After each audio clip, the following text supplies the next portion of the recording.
this is not something that I've ever done before, so bear with me. But I do have concerns.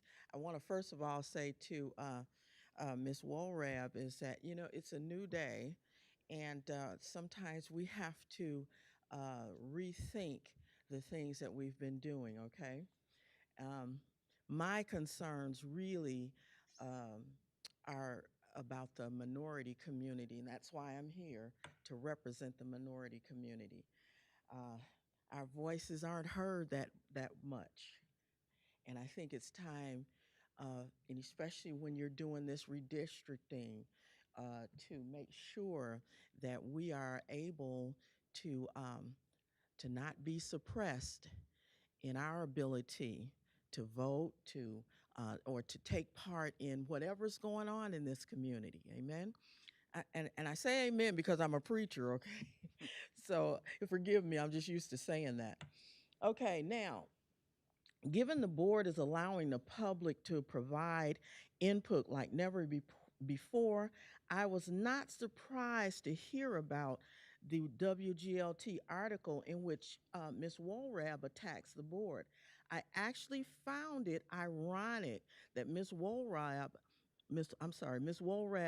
complained that this very committee lacks any representation of people of color when she worked so hard to defeat the only woman of color running for the McLean County Board in 2020, and that was Adelita Cruz, in favor of helping Ben Webb. If she truly cared about having people of color on the board, she would have worked for Adelita Cruz and not for Ben Webb.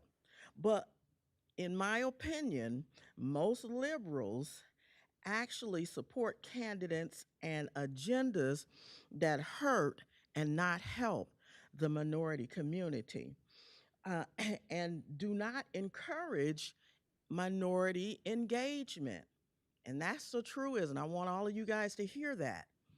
Given how hard Ms. Woolrab and her colleagues worked to keep Ms. Cruz off this board, it is no wonder that Elizabeth Johnson proposed cutting every single minority's voting rights, along with everyone else's voting rights, in half through the redistricting process. Currently, I get to vote for 10% of the McLean County Board. Ms. Johnston made it very, very clear that she wants every minority, like myself, to only get to vote for 5% of the McLean County Board. Let me say again, Elizabeth Johnson is advocated for reducing my ability to vote for 10% of the McLean County Board down to 5% and reducing every minority in this community's ability to vote for 10% of the board down to 5%. I'd say that sounds like voter suppression to me.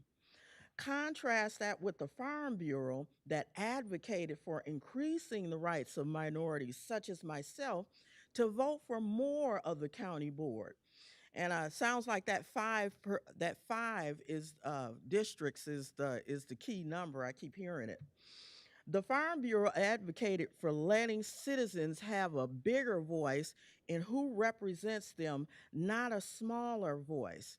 In case you haven't figured it out, I side with the Farm Bureau, not because agriculture is still the number one industry in McLean County, but because they are advocating for giving me and every minority a larger voice in county government.